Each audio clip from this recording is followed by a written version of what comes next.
It was a good day. We're 7 days out, so it's like a bonus day, I guess you could say, as far as game week. Tomorrow we'll treat it like a Monday and then work from there. But got good work. It wasn't a real long practice, hour and 15, hour and 20 minutes. But we're trying to do two things right now: polish things up, getting ready to play, and get the legs back. It's a fine line. You got to be able to try to do both. Get them fresh, but get the work done you need to get done, and that's the line we're walking right now. Is camp technically over? Camp is over. Yeah, camp ended yesterday with the last double day, and so camp is we're in the game mode, and so it's it's a different schedule. No more 2-a-days, and just getting ready for the game. Anybody made any movement on the depth chart this week off of what we saw Monday? No. Offensive line still as it was after the scrimmage. Running back the same. Wideouts. Damo Hatfield is doing a really nice job of both ways, wideout and corner. So he's a guy that's really stepped it up this fall camp. Defensively, no moves. Defensive line's the same. Linebackers same. So everything's standing pat right now. Hatfield was only in the offensive jersey when we were here. Did he play defense earlier? Not today, but he will tomorrow. Yeah, we've got to split. It's tough to juggle the time and make sure he gets work on both sides of the ball. Right now, he's primarily the receiver. Secondary position is defensive back. Can you talk about not scrimmaging today? Was it just not needed? Yeah, well, I don't know if it was not needed, but the risk-reward aspect of it. We're coming out of camp really healthy, and we've had quite a bit of live work, not as much as most years, but we did the same thing last year. This third scrimmage is always debatable, and the last 2 years now we have not done it, which I think you're going to find most teams in the country in fall camp only have 2 major scrimmages. A few of them still have 3, but 2 is probably the standard nowadays.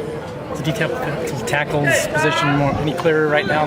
D-tackles? Yeah. Yeah, Senny, Faunuku, and Clint Shepard are the starting guys right now, and then we got 4 guys that are going to play behind them, with Lowell and Stevie and Sesse. And so we've got. Just talk about Clint. What makes him so good? Clint, he's just he does everything right from a fundamental standpoint. His technique is excellent. He's quick. He's got good ability to stay square. Your defensive lineman, you got to use your hands and stay square. Those are probably the 2 most critical things, and he does both those very well. In fact, he's a walk-on. I mean, is that now that you're a Pac-12 school? I mean, over the years you always had a lot of walk-ons, but for him to come as a walk-on and be a starter, is that different? Well, it's not unheard of. No, we've had quite a few of those same scenarios happen. Now, he's a scholarship guy now. He got awarded a couple of weeks ago, but there's still a place for a walk-on to come in and bust his butt and make a name for himself. Clint's doing just that. Yeah, comment.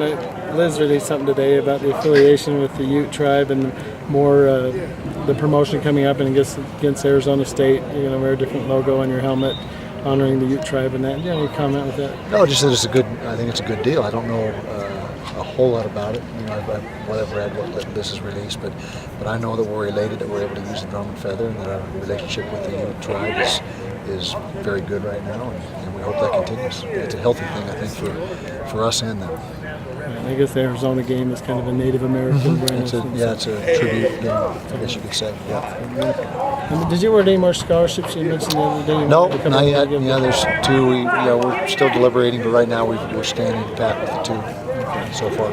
Inside a week left till the start of the season, how close do you feel the team is to being season ready? Really close, and it's a matter of there's 2 things. There's being fresh and there's being ready. You'd like to be both. If something's got to give, you got to err on the side of being fresh. You want a fresh team when you hit the field, but I think we're on track. I'm not saying we're not ready, but you got to balance that. And camp is a grind. The legs take a toll. It takes a toll on your legs, and it takes some time to get those legs back. And the only way to do that is to back off on the volume of work that you do. But you still got to get ready at the same time. All the details. You mentioned you're going into game week. Is there any change in the routine this year, or something that new no, that you're adding? we modified our routine last year, and the players really liked it. The week used to be a lot more front-end loaded and taper down to virtually nothing the day before the game. Now it's a little less front-end loaded, and we have more activity. And it's really based on training techniques and Olympic athletes and different teams that we've talked to. I think Oregon was probably the first one to use this model, and so we're using that model. So it's very similar to last year, but it's different than years prior to that. Looking for your next question on your tablet? Yeah, I got a laundry list. Okay. What kind of no?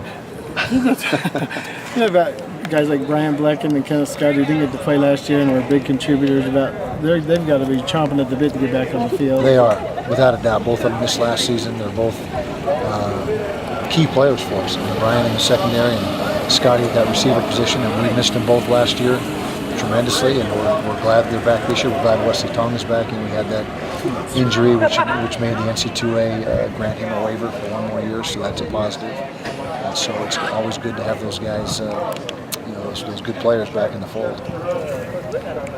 Does it affect you guys at all when the NFL scouts get out here? Do they get their eyes open up at all? Or? Yeah, it's the players certainly realize that they're out here, and we keep them. We keep camp closed to scouts up until 1 week out, which today was that first day, and so it's always a little bit of a motivational factor for the players to see the scouts out there watching them and taking notes and watching their every move. And so, yeah, I think for the most part, yes, some probably don't pay any attention to them, but I'd say it's probably a good thing for us and something that we like, having the scouts around and evaluating our guys. Did you guys ever have a team vote on Utah Man? Never came back to you. Yeah, the original way. We're singing the original team or Utah Man song. That's how they want to do it. So, and we'll choose captains tomorrow night, so we'll have that announced on Saturday. We'll make that announcement Saturday. Do you have any idea how many scouts you had here today? There were 7 or 8. 7 or 8. Yeah, it was Broncos, Panthers, Jets, Chiefs, Chargers, maybe 1 or 2 more. We got good representation too. I think we got players just about every team that was here. I think we got 31 right now on rosters, which is I think it's maybe our all-time high, but it's a good thing. We want to keep that number growing.